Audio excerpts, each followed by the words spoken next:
Yes guys, welcome back to another video. Welcome to the George Benson football channel for 6 things that we learned from Chelsea 1, Krasnodar 1. It's been one of those where I'm like, what is there to talk about for this game?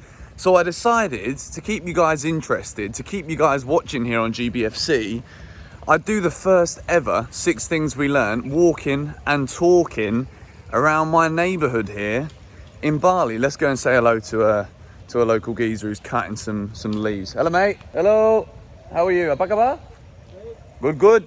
Bagus. That means good. But anyway, 6 things we learned from Chelsea 1, Krasnodar 1. Gonna take you guys with me to the beach. Box number 1. I mean, this whole video is kind of me talking about a game that A, didn't really mean anything, and B, there wasn't really that many talking points, but we will discuss the things that we saw. And it's a green box to start with for Billy Gilmour. It's his first start back after an injury that was a nasty one. It took him out after a good run of form. We were just starting to see that Billy Gilmour had a big part to play in this Chelsea team.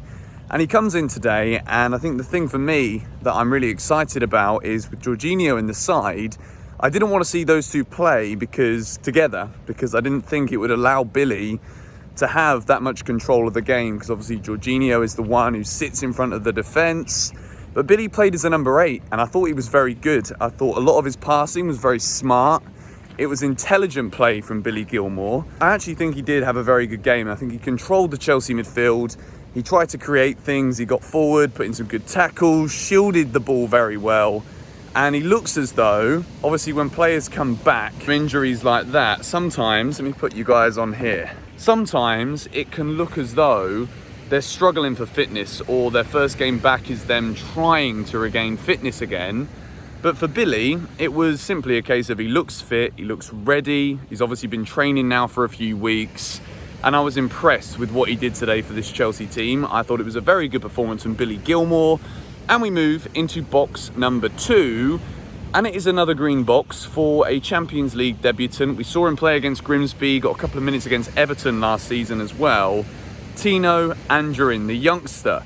I feel as though the game was unfortunate for him in the sense that he obviously wants to come in and express himself and really get involved.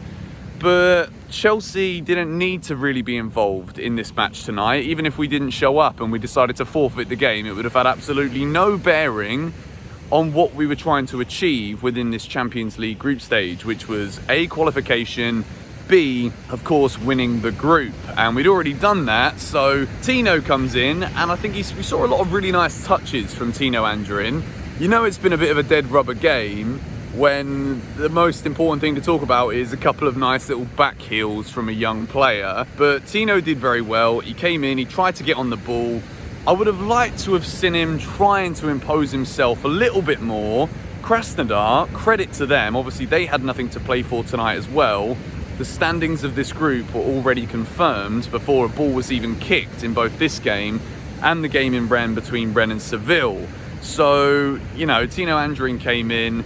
It wasn't like he had the best Chelsea 11 around him to try and involve him in the game. I feel like at times there were moments in the first half where it might have been a bit of reluctance to give Tino the ball.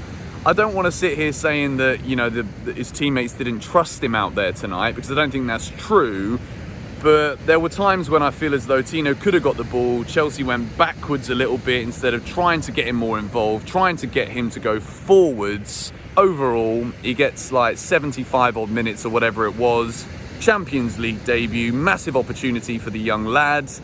And I think he did very well. It wasn't like it was overwhelming for him. He didn't look out of place.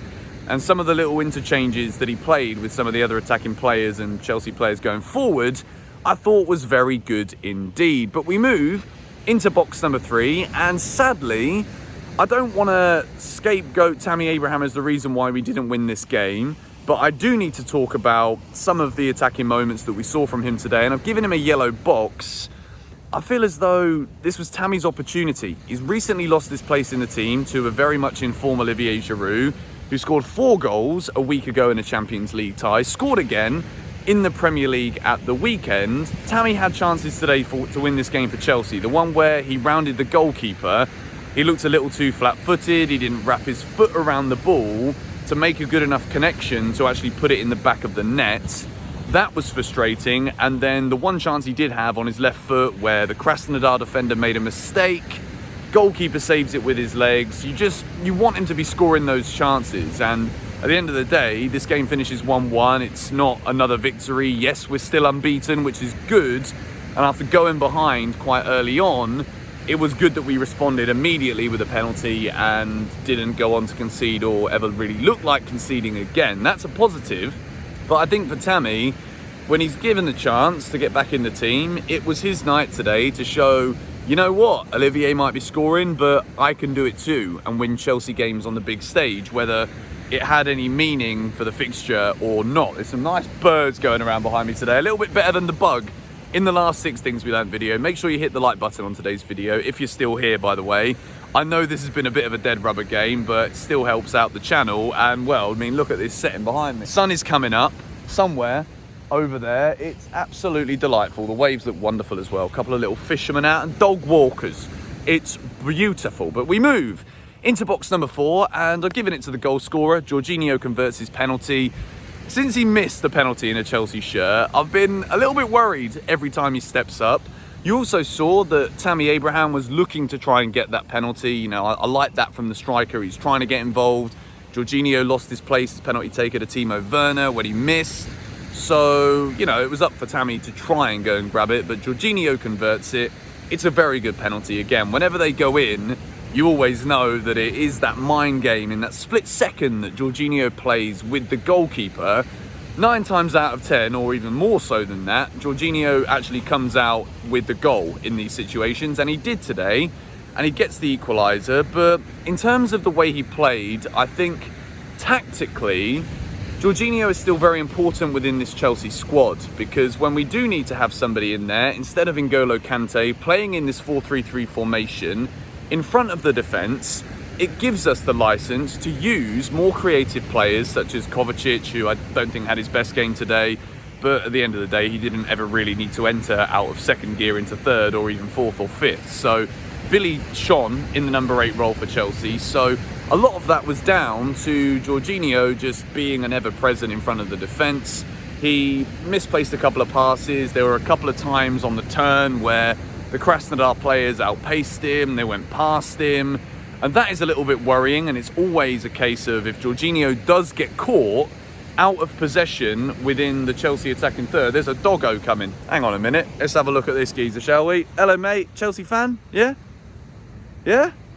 Yeah, he did a little sniff. You guys probably didn't hear that on the camera there very well, but he does get caught in possession a couple of times, Jorginho, once in a while.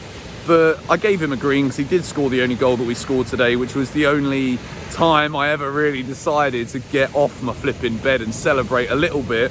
I was celebrating more when I saw that Leipzig went 3-0 up against Manchester United, and I actually had the 5th stand watch along with Mark Goldbridge on my TV whilst I was watching the game on my laptop tonight, so that was comical. But box number 5, I've given it to Kai Havertz. I've given him a green. There were moments in the game where he did frustrate me a little bit. I wanted to see a bit more, but in terms of getting minutes under his belt, this was a dead rubber game for Chelsea, and the most important thing that we could have done was give maybe someone like Havertz more minutes to get sharper and sharper and sharper, build up his fitness back to a level where we can be confident that he can influence games, particularly with Everton away coming up at the weekend. It's a massive game for Chelsea, and it's not going to be an easy one. And I think Havertz getting 70 odd minutes under his belt again tonight is brilliant for his fitness. And there were some nice touches in there as well. Good little interchanges with Tammy, with Tino, with Azpilicueta on the right hand side. I thought Havertz had a pretty good game. Look at this, guys, by the way. It is absolutely bloody beautiful. But Havertz gets minutes. That was enough for me to give him a box today in a game where there wasn't really much to talk about. Box number 6, I want to spend a couple of moments talking about the luxury of this Chelsea squad depth. And not just the squad depth, but the fact that we enabled ourselves to be in a position today where we didn't need to enter out of second gear because we'd already got the job done. We're already through. We've already won the group. And like I said earlier, if we didn't turn up today, we'd have forfeited the match and it wouldn't have made any difference to the bearing of what we get in the last 16. So, The good news for Chelsea is we fielded an 11 today, and you heard it in the commentary on BT. We fielded an 11 which saw 10 changes. Kai Havertz was the only one who kept his place, and again, that was for good reason, to get in minutes, to get in fitness, and to have that kind of luxury compared to what we did last season, which was, you know, almost struggle in a sense to get out of the group, finish second, or Bayern Munich, who we luckily cannot get in the last 16, which is bloody wonderful. Check out this filler. Look at this one here.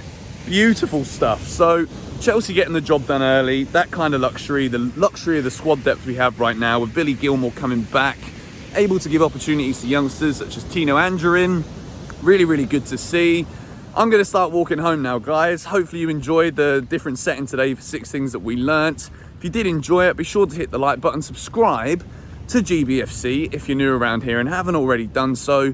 And if you like this format, most of the games start at 8 PM at the moment for Chelsea, and it means when the game finishes, it's 6 AM here, so I can do a little sunrise walk for you lot. If you do enjoy it, let me know.